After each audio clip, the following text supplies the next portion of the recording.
avec tous nos techniciens ici, le frère Gershom, frère Prince, les autres dont les noms ne sont pas vraiment bien connus, avec mon frère Minga, nous vous saluons tous au nom du Seigneur Jésus-Christ.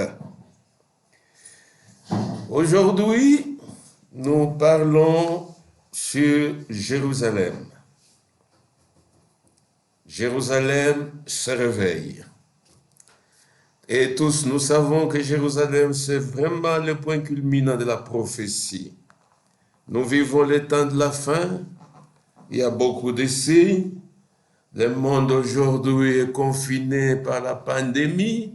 Tout ça sont des signes. Mais le point culminant, c'est Jérusalem. Et Jérusalem, c'est la pomme de discorde qui va entraîner le monde entier dans la troisième guerre mondiale que la Bible nomme la guerre de l'Armageddon. Nous lisons Zacharie chapitre 12, du verset 1er, nous sauterons d'autres versets. Zacharie chapitre 12, du premier verset au verset 3. Les restes, on liront après. Nous lisons. Oracle, parole de l'Éternel sur Israël. Ainsi parle l'Éternel qui a étendu les cieux et fondé la terre, et qui a formé l'esprit de l'homme au-dedans de lui. Voici, je ferai de Jérusalem une coupe d'étourdissement pour tous les peuples d'alentour, et aussi pour Juda, dans le siège de Jérusalem. En ces jours-là, je ferai de Jérusalem une pierre pesante pour tous les peuples. Tous ceux qui la soulèveront seront meurtris, et toutes les nations de la terre s'assembleront contre elle. Je prie. Miséricordieux Père Céleste, Créateur de toutes choses, nous te disons infiniment merci pour cette opportunité que tu nous as donnée afin de parler des choses qui concernent ton royaume, afin de venir en aide aux frères et sœurs qui nous écoutent de l'autre côté de la mer. Et nous croyons fermement, Seigneur, que tu nous assisteras, tu nous conduiras et tu nous béniras, parce que nous nous attendons à toi et nous te le prions dans le nom glorieux de notre Seigneur et Sauveur Jésus-Christ. Amen. Nous parlons de Jérusalem. Même si nous ne terminons pas aujourd'hui, nous pouvons terminer vendredi pour que dimanche, nous puissions en tout cas aboutir. Jérusalem, c'est la ville sainte. Et il n'y a pas une seule ville au monde qu'on appelle ville sainte, à part la ville de Jérusalem. Pourquoi elle est sainte? Parce que c'est la possession de Dieu. C'est la ville que Dieu s'est choisie. Et c'est dans Jérusalem où il y a un lieu que Dieu s'est choisi afin d'y faire résider son nom. En d'autres termes, Jérusalem n'est pas une ville ordinaire. Aujourd'hui, tout Israël parle des annexions qui entourent Jérusalem, afin que Jérusalem reste une et indivisible. Que Jérusalem n'ait pas de frontières avec la Cisjordanie, avec les Palestiniens ou quoi. Que Jérusalem reste une propriété à part entière à Israël. L'année passée, il n'y a pas longtemps, où on a vu Trump être élu selon la promesse qu'il avait faite à tous les Juifs qui sont en Amérique, qu'il reconnaîtrait Jérusalem comme la capitale d'Israël. À peine élu, quelques mois après, il l'a fait. Aujourd'hui, Jérusalem est la capitale à part entière d'Israël. L'Union européenne n'est pas d'accord. Beaucoup de nations sur cette terre ne sont pas d'accord. Mais Dieu au ciel est d'accord parce que c'est l'accomplissement de la prophétie. Jérusalem, les historiens comme les théologiens racontent dans Genèse chapitre 14, alors qu'Abraham revenait de la guerre contre le roi de Sodome, qui avait fait prisonnier son évelote, Dieu l'avait assisté. Il a combattu contre le roi de Sodome. Il a gagné la guerre. Sur le chemin de retour, il va rencontrer Melchisédek, le roi de Salem, ou le roi de Jérusalem, si nous devons anticiper. Il l'a rencontré là. Melchisédek donna du pain et du vin à Abraham. C'est vraiment le repas des vainqueurs. Il venait de la victoire. Et Abraham paya sa dîme à Melchisédek. Qui est Melchisédek? C'est ce grand prêtre, ce grand sacrificateur qui n'a ni père ni mère, qui n'a ni commencement des jours ni fin des jours, qui n'a même pas de généalogie, c'est Dieu lui-même. Et Jérusalem, Dieu l'a choisi pour être sa propriété. Du temps du roi David, ça s'appelait Jébus, et c'est là qu'habitaient les Jébusiens. Et les Jébusiens envoyaient un message à David qui ne pouvait pas conquérir Jébus. Et David, le grand conquérant, il a combattu, il a gagné, il a conquis Jébus et il en a fait sa cité. C'est ainsi qu'on appelle Jérusalem la cité de David. Lisons ça dans Première Chronique,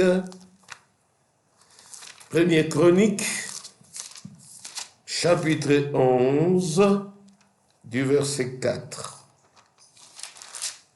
Première Chronique, chapitre 11,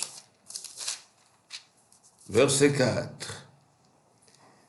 David marcha avec tout Israël sur Jérusalem, qui était Jébus. Jébus, c'est l'ancien nom de Jérusalem.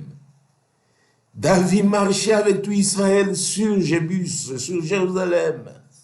Là étaient les Jébusiens, habitants du pays. Les habitants de Jébus dirent à David, tu n'entreras point ici. Mais David s'empara de la forteresse de Sion. C'est la cité de David. David avait dit, quiconque battra le premier les Jébusiens sera le chef et prince. Joab, fils de Séruja, monta le premier et il devint chef. David s'établit dans la forteresse. C'est pourquoi on l'appela cité de David. Jérusalem a été conquise par David. C'est sa cité. Comme c'est dit dans Nombre chapitre 13, c'est sa cité. Aujourd'hui, les Palestiniens, les Arabes peuvent chercher à se disputer Jérusalem et tout véritable juif reconnaît que Jérusalem, c'est la possession. C'est un territoire conquis de David. Premier Nombre 13.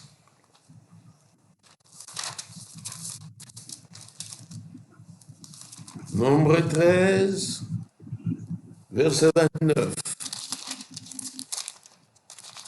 Une belle histoire, l'histoire de Jérusalem. Verset 29. Les Amalécites habitaient la contrée du Midi. Les Hessiens, les Jébusiens, les Amoréens habitaient la montagne et les Cananéens habitent près de la mer et le long du Jourdain. C'était une terre habitée par les Jébusiens, mais David a dû conquérir cette terre. Et il a fait flotter son drapeau avec une étoile à 6 pointes. Nous sommes dans 2 Samuel, chapitre 5,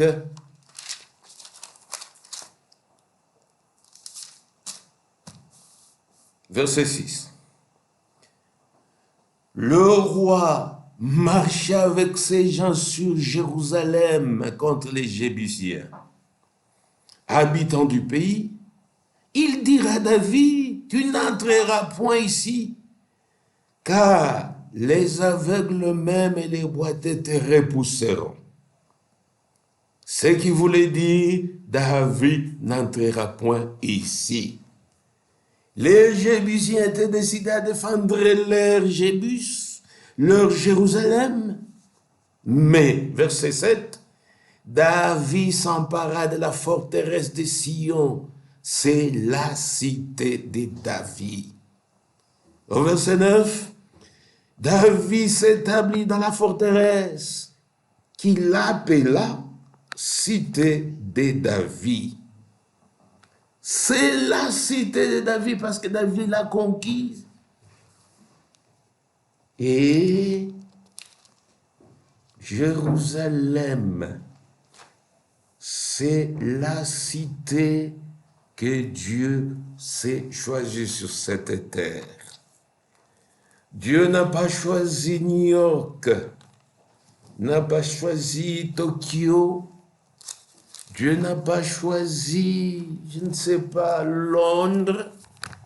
Dieu a choisi Jérusalem. C'est sa possession. Nous sommes dans 1er Roi.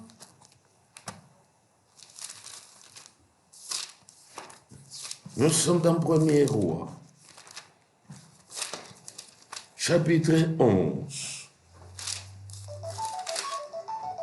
Verset 13.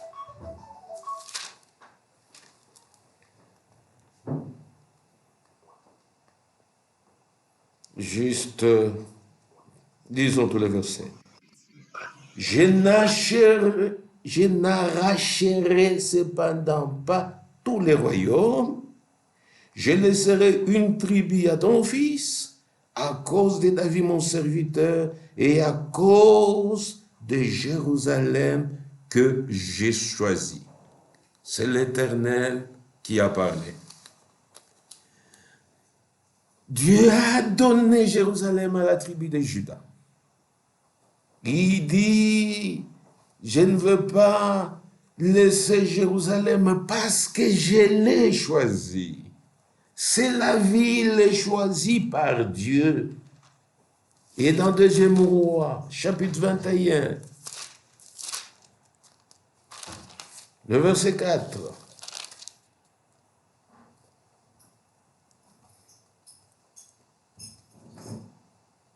Akab rentra dans sa maison, triste, Là, nous sommes dans le premier roi, c'est le deuxième roi.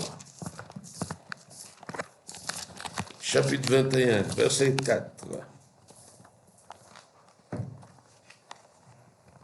Il bâtit des autels dans la maison de l'Éternel. Quoique l'Éternel ait dit, c'est dans Jérusalem que je placerai mon nom. Akab, un roi rebelle, qui est allé épouser Jézabel, une Sidonienne, et qui a tout fait pour renverser les autels de Jéhovah, oubliant que Dieu avait choisi Jérusalem.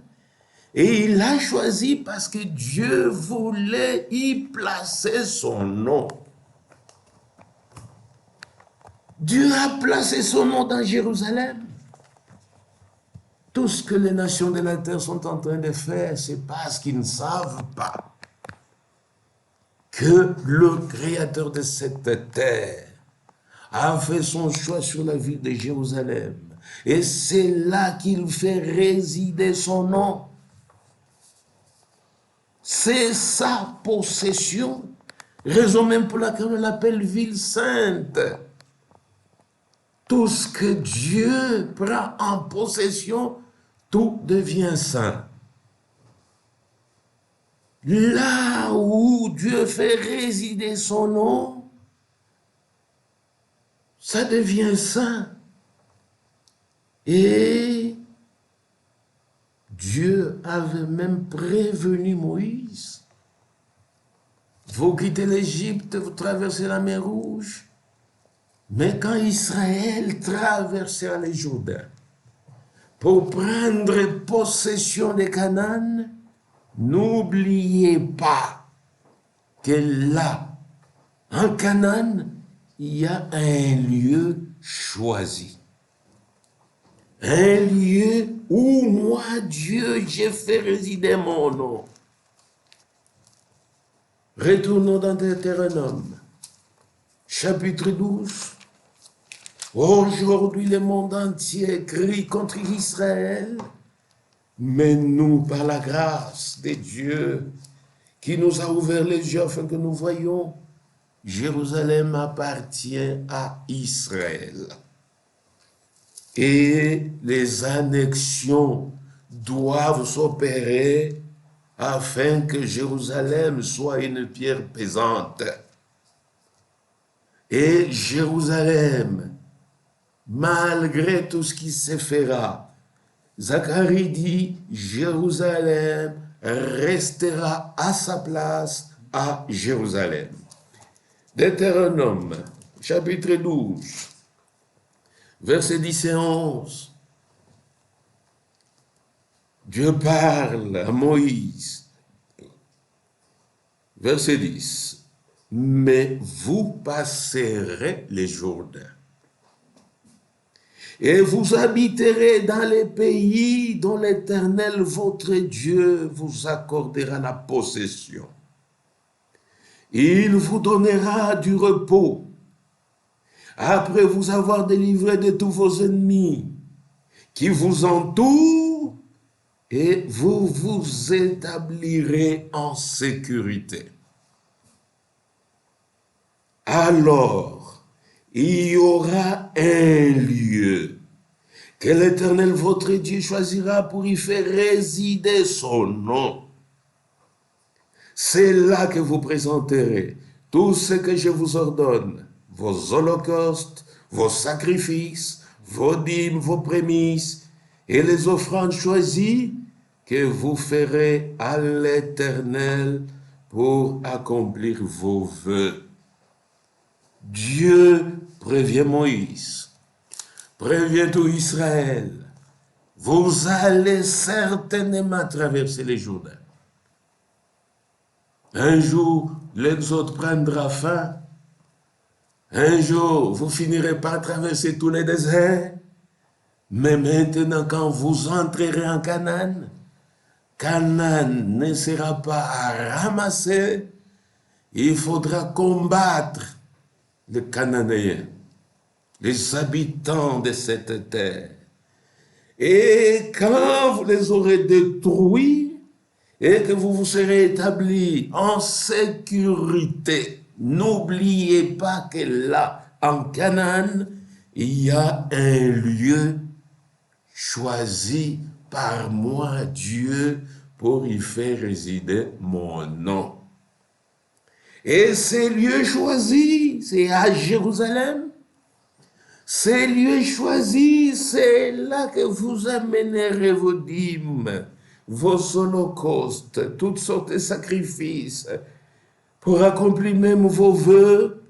Ces lieux-là, vous devez bien le respecter. Toujours dans Deutéronome, chapitre 14. Écoutez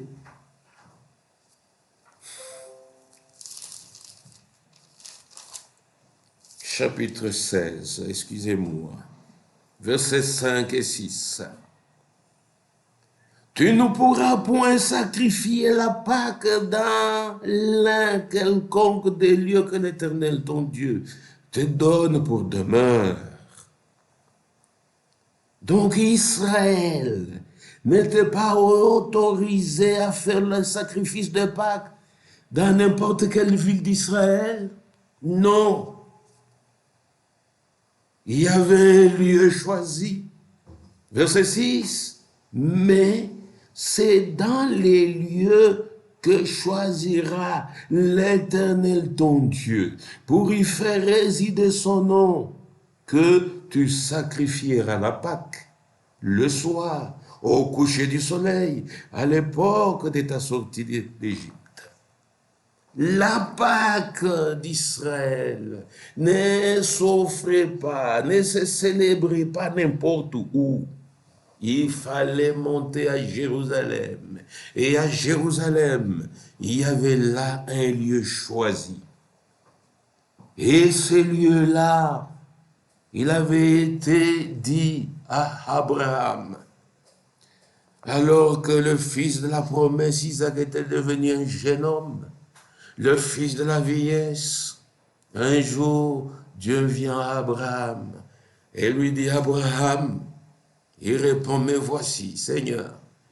Et il dit, prends ton fils, ton unique, celui que tu aimes, Isaac. Dieu le nomma par son nom. Prends-le et fais le voyage jusqu'au pays de Moria.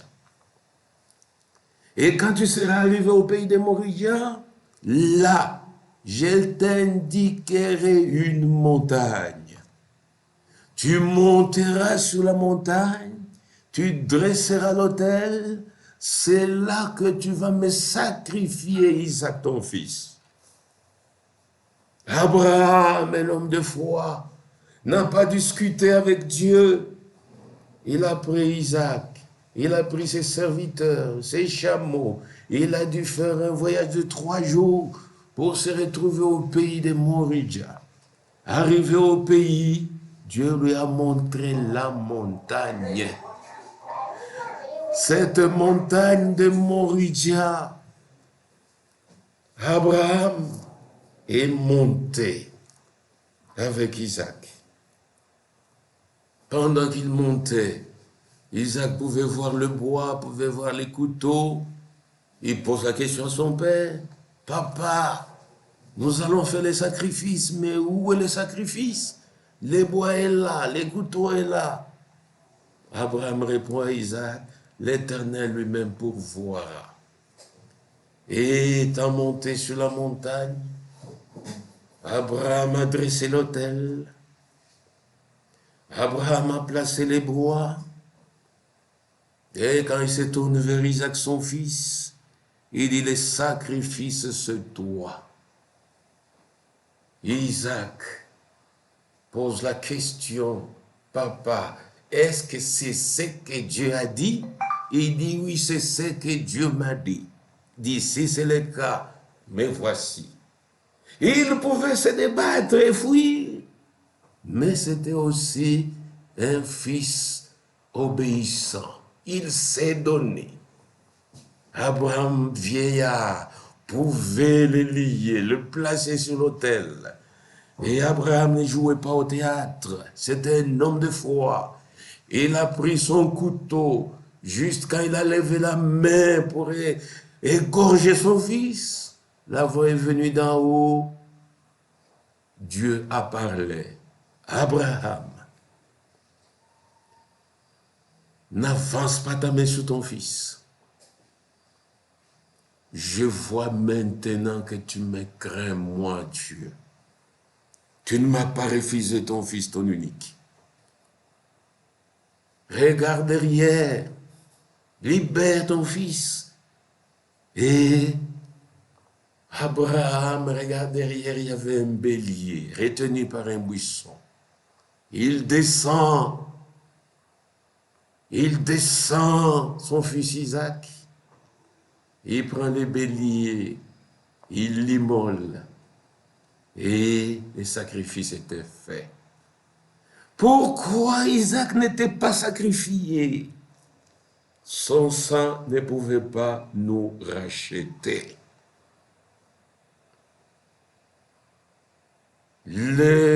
Notre Isaac prophétique, Jésus-Christ, avec un sang pur, lui venait et c'est lui qui devait être sacrifié pour notre salut. Et Abraham est rentré. Abraham avait engendré Isaac, Isaac avait engendré Jacob, Jacob a engendré les 12 patriarches. Et avec l'histoire de Joseph, tout Israël s'est retrouvé en Égypte pendant 4 siècles. Donc personne ne pouvait même pas savoir où Abraham était allé avec Isaac. Israël est délivré de l'esclavage des Égyptiens sous la conduite de Moïse. Israël traverse le désert. Israël se retrouve en Canaan. Et étant déjà prévenu qu'en Canaan, il y a un lieu choisi. Comment découvrir ces lieux? Tous étaient nés en Égypte. Personne ne connaissait Canaan. Et même pour le conduire, c'est la colonne de feu qui connaissait le chemin et qui conduisait les enfants d'Israël. Après la guerre qu'a menée Josué contre les Cananéens, il a partagé Canaan. Après avoir partagé Canaan, Israël était établi maintenant en sécurité. Et il fallait maintenant fêter les fêtes juives. Il fallait fêter Pâques. Là, il n'était pas autorisé d'aller n'importe où. Il y avait un lieu déjà choisi. Il ne pouvait pas connaître ces lieux. C'était d'abord le temps des juges, puis ce fut le temps des rois, le temps des prophètes, puis des rois. Alors, arrivé au temps du roi Saül, qui n'était pas obéissant, Dieu l'a rejeté, et Dieu a envoyé le prophète Samuel oindre David. David est devenu roi. Et un jour, David prend une très mauvaise décision. Dieu est le grand maître de l'histoire, le grand maître des circonstances. Vous pouvez lire dans 2 Samuel 2 tous les chapitres 24, mais pour aller vite, nous allons dans 1er Chronique. 1er Chronique, chapitre 21. Vous pouvez lire toute l'histoire, elle est très importante, entièrement, mais on n'a pas le temps de tout lire. Nous prenons quelques versets. Et nous allons tous ensemble découvrir comment Dieu a indiqué à David ces lieux choisis. 1er Chronique, chapitre 21, verset 1. Satan s'éleva contre Israël et excita David à faire le dénombrement d'Israël. Voilà la faute de David. David dit à Joab et au chef du peuple, allez faire le dénombrement d'Israël depuis Beersheba jusqu'à Dan et apportez-le-moi, afin que je sache à combien il s'élève. Joab, qui était son général, répondit que l'Éternel rende son peuple 100 fois plus nombreux. Ô roi mon Seigneur, ne sont-ils pas tous serviteurs de mon Seigneur? Mais pourquoi mon Seigneur demande-t-il cela? Pourquoi faire un si grand péché, faire pécher Israël? Le roi persista dans l'ordre qu'il avait donné à Joab, et Joab partit, parcourut tout Israël, puis il revient à Jérusalem. Quel était le péché de David? Il a demandé qu'on fasse le dénombrement d'Israël. C'était un grand péché, Dieu était fâché. Pourquoi, même avec un petit nombre d'enfants d'Israël, quand Dieu combattait pour eux, Israël était toujours vainqueur? Comment David, au lieu de compter sur Dieu, il veut compter maintenant sur le grand nombre d'enfants d'Israël? C'est le diable qui avait inspiré cela à David. Verset 7. Cet ordre déplut à Dieu qui frappa Israël. Dieu était fâché et Dieu frappait Israël. Et David dit à Dieu, j'ai commis un grand péché en faisant cela. Maintenant, daigne pardonner l'iniquité de ton serviteur, car j'ai complètement agi en insensé. David se repentit. L'Éternel adressa ainsi la parole à Gad, le voyant de David, le prophète de David. Va dire à David, ainsi par l'Éternel, je te propose 3 fléaux.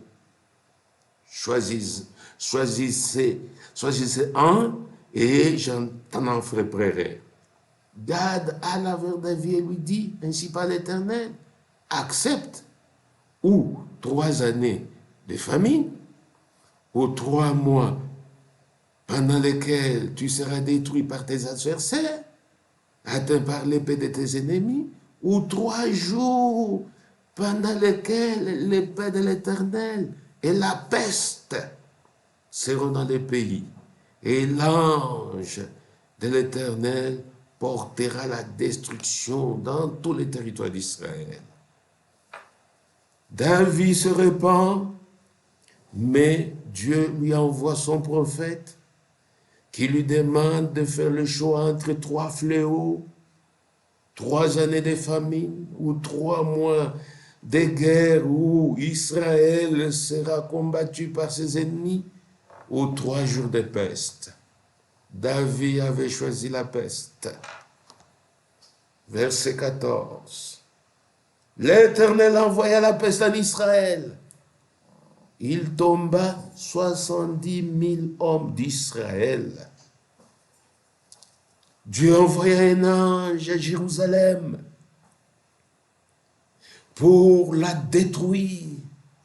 Comme il la détruisait, l'Éternel regarda et se repentit de ce mal. Il dit à l'ange qui détruisait, assez. Retire maintenant ta main. L'ange de l'Éternel s'était né près de l'air d'Ornan les Jébusiens. Dieu envoya la peste à Israël. Et des milliers d'enfants d'Israël mouraient. Pendant qu'ils mouraient, et Dieu se repentit de ce mal qu'il voulait faire à Israël, qu'il voulait faire à Jérusalem.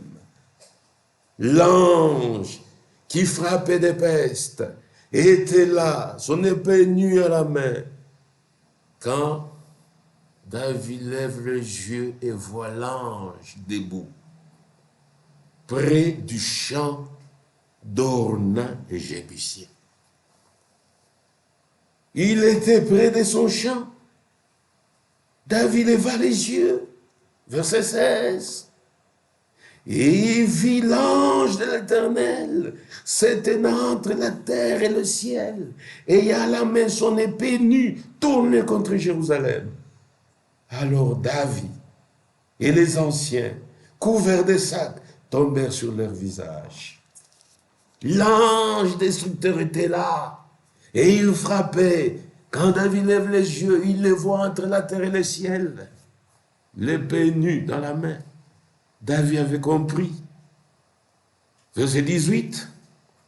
L'ange de l'Éternel dit à Gad de parler à David, afin qu'il monte pour élever un autel à l'Éternel dans l'air d'Ornan l'Égyptien.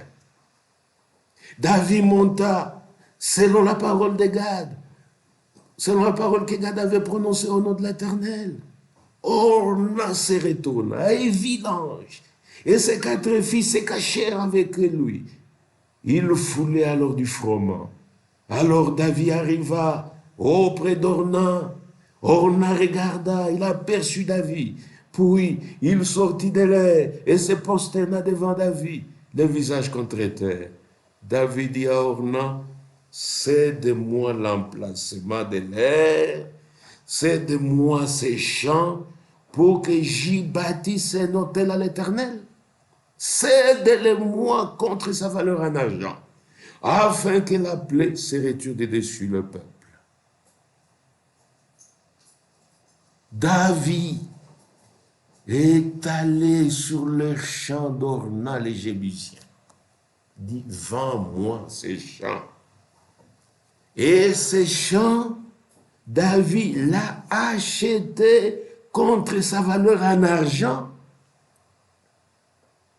Et quand il acquiert ce terrain-là, allons verset 26, verset 25, David donna à Ornan 600 cycles d'or pour l'emplacement. C'est l'emplacement où David construisit l'autel. Et finalement, c'est là que son fils Salomon bâtit le temple de Jérusalem. Verset 26, David bâtit là un autel à l'Éternel. Il offrit des holocaustes et des sacrifices d'action de grâce. Il invoqua l'Éternel, et l'Éternel lui répondit par le feu qui descendit du ciel sur l'autel de l'Holocauste. Alors l'Éternel parla à l'ange qui remit son épée dans les fourreaux.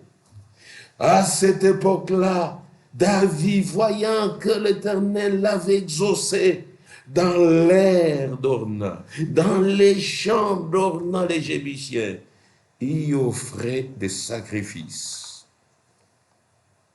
Mais le tabernacle de l'Éternel, construisit par Moïse au désert, l'autel des holocaustes, était alors sur le haut lieu de Gabaon. David ne pouvait pas aller devant cet autel pour chercher l'Éternel, parce que l'épée de l'ange de l'Éternel lui avait causé de l'épouvante. Chapitre 22, juste le verset 1, David dit, ici sera la maison de l'Éternel des dieux. Et ici sera l'autel des holocaustes pour Israël. Voilà comment Dieu, maître des temps et des circonstances, a pu indiquer à David les lieux choisis, les lieux où Dieu devait faire résider son nom, sur la montagne de Moriah, où Abraham était allé pour sacrifier Isaac. Et dans 2e Chronique, chapitre 3, versets 1 et 2, Salomon commença à bâtir la maison de l'Éternel à Jérusalem, sur la montagne de Moria, qui avait été indiquée à David, son père. Cette montagne, dans le champ d'Ornan, ça avait été indiqué à David par son père, dans les lieux préparés par David, dans les d'Ornan, les Jébusiens. Il commença à bâtir le 2e jour du 2e mois de la 4e année de son règne. Salomon a construit le temple de Jérusalem sur la montagne de Moria à Jérusalem. C'est pourquoi Jérusalem n'est pas une ville ordinaire.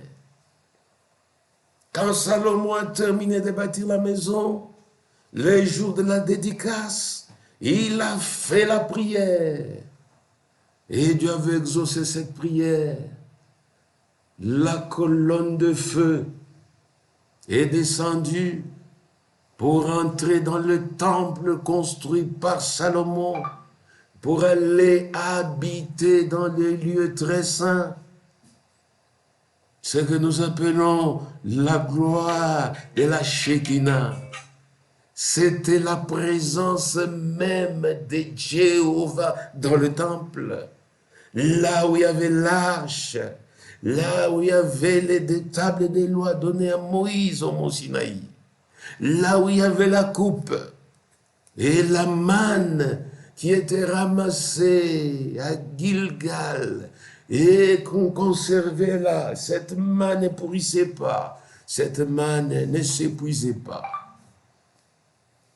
Dans les lieux très saints, dans la présence de Jéhovah lui-même, il y avait les bois secs, les bâtons d'Aaron, un bois sec sans vie, mais dans la présence de Dieu, ce bois pouvait encore bourgeonner, reverdir, produire des fleurs et des fruits qui avaient même mûri parce que c'était dans la présence de Dieu.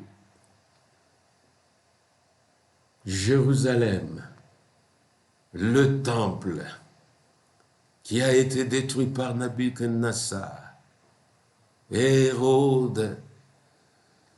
Non, c'était d'abord Zorobabel qui a reconstruit. Antiochus Épiphane est venu déranger, mais Hérode avait réhabilité. Titus a détruit. Ce temple doit être rebâti. C'est ainsi qu'on parle du 3e temple qui doit être rebâti. Où? À Jérusalem. Où? Sur la montagne de Moria. Cette montagne qui a été occupée 6 siècles après Jésus-Christ par les Mahométans. Aujourd'hui, il y a la mosquée El-Aqsa. Il faut que Jérusalem revienne à Israël. Et quand Jérusalem sera possédée totalement par Israël, c'est alors qu'ils pourront prendre possession de la montagne de Moria, de la montagne de Sion, le mont du temple, pour reconstruire le 3e temple. Et ce n'est pas chose facile. Déjà, quand Trump reconnaît Jérusalem comme la capitale d'Israël, le monde entier a marché. Aujourd'hui, quand on parle des annexions, que Jérusalem retrouve toutes ses limites, je vous dis, mes bien-aimés frères, que Dieu vous bénisse. Que nous continuons le vendredi. Amen. Amen. Oh, que Dieu nous bénisse. Vraiment, c'était très beau. Et puis, je ne sais pas si on a mal calculé à la fin. Que Dieu vous bénisse. On se retrouve encore le vendredi. Pasteur veut prier pour nous avant qu'on puisse se disperser. Nous prions. Miséricordieux, notre Père, Créateur du ciel et de la terre, nous te disons infiniment merci pour cette technologie qui nous a permis, oh Dieu, que nous puissions parler des choses du royaume avec mes frères et mes sœurs de notre côté. Bénis-les tous pendant ces temps où nous voyons, oh Dieu, tous les signes s'accomplir, que nous puissions nous préparer vraiment à l'enlèvement parce que ta venue est si proche. Bénis mon frère Gérard, mon frère William, tous les frères qui nous ont suivis. Bénis aussi notre frère, continue à les fortifier.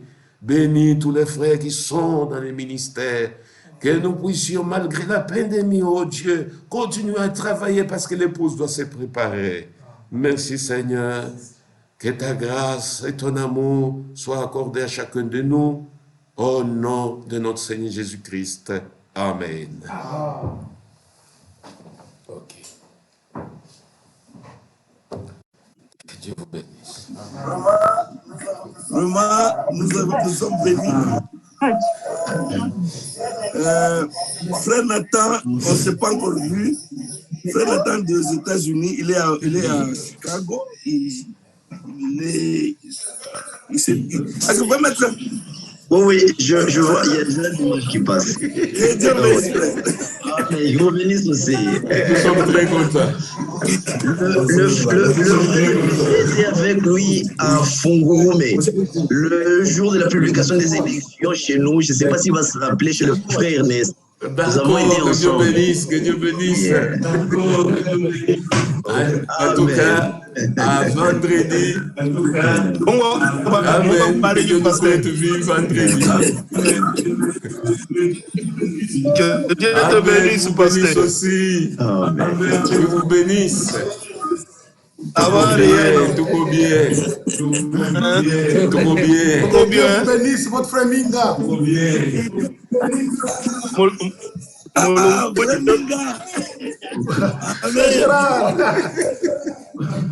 la prochaine. Que la paix de notre Seigneur soit avec vous tous. Ok. Amen. Amen.